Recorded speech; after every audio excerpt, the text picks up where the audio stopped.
Okay, now let us introduce our guest, the Executive Director of the Association of Philippine-China Understanding, which was established way back in 1974, Yes. as I understand.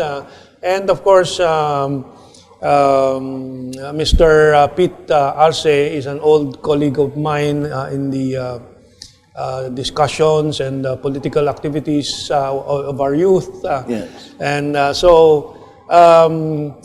Pete, we'll just call you Pete. Yes. What is the status of the Association of Philippine-China Understanding? Who now heads it? Who are the members of the board? What are your vision and mission? And we'll flash what you sent me in a while as you discuss this. Yes, the organization, Association for Philippine-China Understanding, was established May 7, 1974. It was, if you notice, it was organized before the formal relationship between diplomatic relationship between China and the Philippines. Which was established in 1975, I think. 1976. 76, with the visit of President Marcos to And Imelda. China and Imelda Marcos. Yeah. Yeah.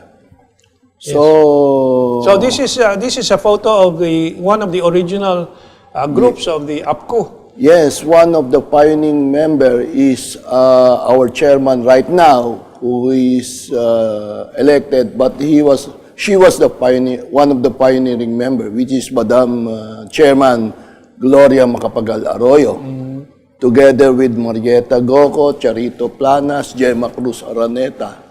And you will note in the picture that many of the Chinese are still wearing the Mao jacket. Yeah. So this is circa 1974, huh? Yeah, even before the 1974, no, we have a people-to-people relationship between China, no. In fact, during the July-August 1972 flood in Central Luzon, China sent a ship boat full of relief goods for the July-August flood of 1972, covering the whole of Central Luzon. So, even before the diplomatic relationship, there is already various activities going on. In the meantime, who are your other board members today? Now, You mentioned, of course, Sefi Benedicto is still around. His son, Sefi has died already. he passed away. He passed away already. One of the founders of the Yeah, APCU. but the two sons, like Sixto Benedicto, no, is one of the director of the board of trustee of the organization, no, together with Bernardo Benedicto III. From the academe, the scholars. Our president right now is Gabriel Lopez. He belongs to the academe, a prominent figure, teacher and professor of Ateneo, Enderan College, PLM, and the National Defense College. What about the fellow from UP? Yeah, it's Gabi Lopez. No, Gabi and another scholar who's often quoted and featured in news interviews. Professor Casiple. Ramon Casiple is also one a of board the member. director of APCU right now, together with George Bravera, the husband of Professor Eileen Bravera of UP, no, who is a Chinese enthusiast. And our vice chairman is Jesus Cham, no? Then we have the old guards like Madam Josie Baldumino. Our treasurer is Letty Timbol. Right now, our vice president for internal affairs is Attorney Raul Lambino, who is also our corporate counsel and legal counsel. No? So these are the latest. This is one of your latest memo naming the directors and so on. Yes. And that is symbol on the top, which was flashed a while ago. What does that mean? That's a Kalibapi, no, not Yes, Kalibapi. it's the symbol of letter K, no? It's Alibata, what do you call it? it's an Alibatan alphabet symbolizing letter K, which is a prominent activist symbol at the symbol time, in the at that past, time. yeah. And it's framed in a, does that represent anything, the frame?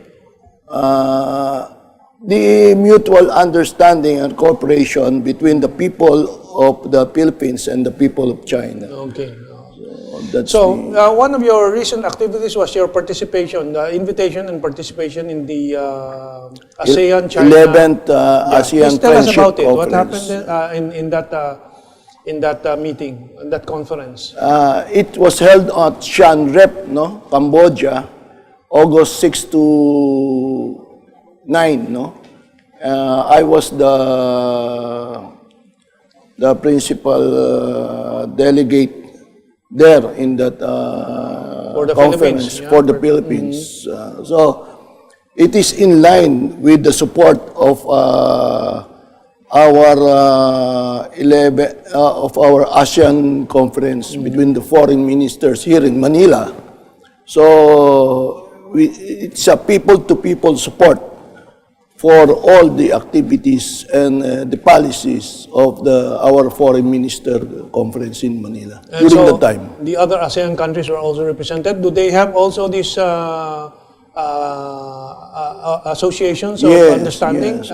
All of them, 11 nations, headed by Cambodia, which is the host country. Then we have Vietnam, Laos, Indonesia, Malaysia, Brunei, and Myanmar. No? And I think 10 So countries. this is one of the most recent activity of the revived APCU, because there apparently was a long period that APCU was a bit lying low. Is that correct? Yes. During the time of President President Aquino, the organization lied low upon the instructions of certain quarters, no. But now, with the enthusiasm of the present government, we have revitalized and organized, and in the coming months, we will have major activities. For example, we sponsored recently the Belt Road Forum by 5 visiting professors in Beijing, discussing the Belt Road initiative of President Xi Jinping. Is this the delegation from the China International Institute for International Studies? Yes, it was held CIIS, at Ateneo, August 18, 3 to 5. We featured the talk and exposition of Dr. Zhu and Dr. I think Wang, Yes. 2 weeks in a row in this journeys, our Chronicles for the Asian Century. And so you hosted them in the Ateneo, am I correct? Yes, in Ateneo Forum. And so basically it revolved around the Belt and Road Initiative. Yes, Belt and Road Initiative, reviving the new Silk Road, no, of President Xi Jinping. Okay, and so that's one of the activities. What are the others you envision in the coming months and maybe next year? You have these things programmed? Yes, we are expecting some delegation from Jiangdong Friendship Association. Again, the coming. name again? Jiangdong Friendship Association. Okay. Composed of friendship associations in Jiangdong area in China. Will be visiting us November 5 to 6. November 5 to 6, okay. To 6 in Manila. So we have alerted all our chapters Can from we Baguio. already schedule some of them to have a discussion with us on Journeys, our show? Yes, we will schedule that. November. So we have a lot of time to prepare. I'm Yeah. sure our audience will be very interested to know of them. But they told us they will be staying for only one night. One night only. That's After too that, short. they will go to Indonesia. Then they will attend the Bangalore India conference of the Friendship Association. Okay. But nevertheless, we will be receiving several friendship associations all over China From all in over several in these several months. China. No? Okay, good. On November 5 also, the chairman, Gloria Macapagal Arroyo, with 5 mayors, Pampanga mayors, and the APCU delegates will be visiting Beijing. No? And I think we will have a audience with the president Wow, that's great. to With the engage. President Xi Jinping. Yes, in President November. Xi Jinping, the people-to-people organization. Okay. Madam Gloria GMA is a pioneer member of this organization. Okay, and so in the coming years, I think APCU, the Association for Philippine-China Understanding, will take a more prominent role in the among the many organizations in the Philippines engaged with China. Yes, it will not be any more concentrated on mere parties and socials with some Chinese people or the embassy staff, but also will deal to people conferences and organization dealing with mutual benefit between the two countries. Do you have any plans to come out with a publication, with a newsletter, so Yes, we can yes, keep up with the events yes, we do. and activities? We do. We do. And when do you expect this to be to materialize? Soon. We'll be telling you where's our resident address offices. Maybe in Quezon City. Right now, it's in the office of Attorney Lambino's office, no? Where's this? In Sion Boulevard, in Mandaluyong? Time Street. In Quezon City. Quezon City. Quezon City. Okay. Recently, Victor Corpus, General Victor Corpus, recently signed up with APCU, and we have lengthy discussion with President Gabi Lopez about this win-win initiative. And we are trying, we will be promoting this concept of a win-win initiative, win-win solution on the dispute on the South China Sea, no? And we encourage also China to accept, to give the Philippines, or to get the Philippines as the maritime hub of the New Belt Road Initiative. New Belt and Road Initiative. Yes. And that General Corpus has been with us here, I think at least twice, to discuss his concept of the Philippines as the hub, eastern hub of the Belt and Road. Yes. And yes. So, what else can you add to our understanding today of Philippine-China relations? Do you think this tendentious or this tension is over and done with, that was passed on from the last administration? Yes, we have to focus on sponsoring fora, symposiums, explaining to the people what's the best solution for this conflict, no? Instead of getting a hardline policy on getting these islands, which are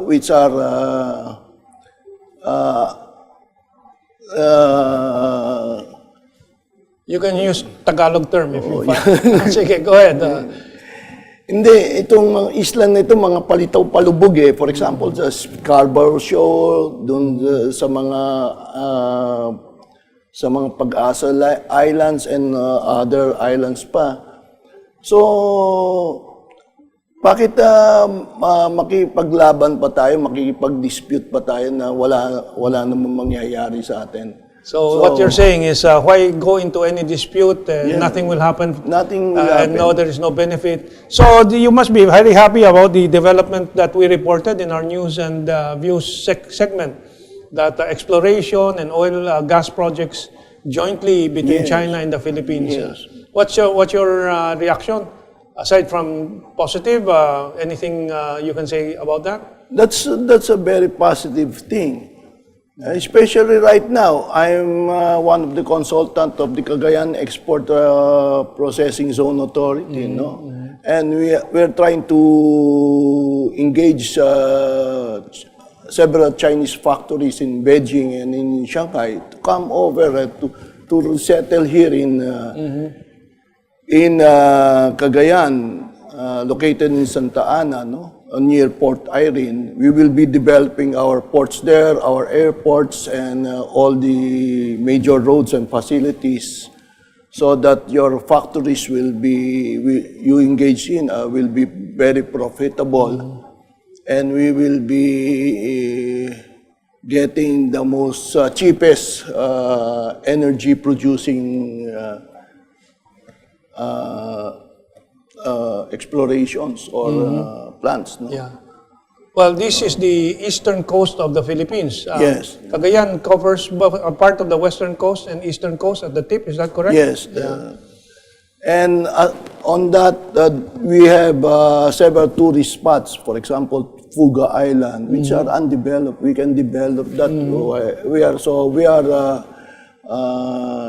engaging several Chinese investors to come in and to jointly develop such area. So it's a free port. That is a very interesting aspect of your insight into this, and the possible role of China in Philippine development in the northeast part of Luzon. Yes.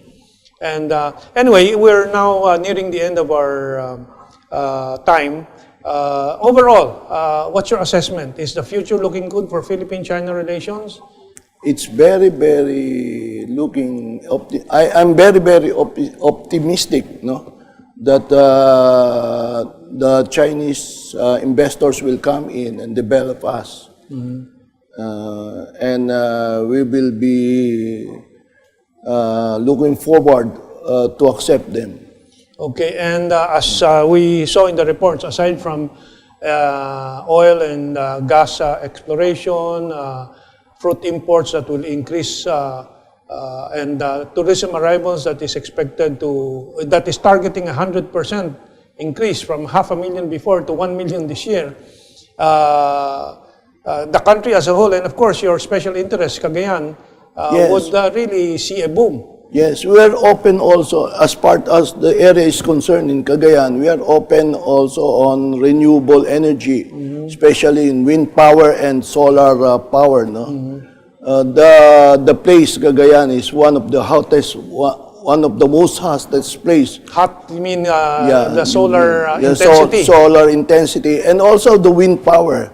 That's right. It's typhoon direction. That's right. Yeah. So we can harness those energies, renewable energies, and put up the cheapest renewable energy in the country. Okay. Well, anything to add finally? If not, we are at the end of our time here. And thank you very much, and thank you for the insights from APCU, and more power to APCU. Thank you very much, and tune in again next week.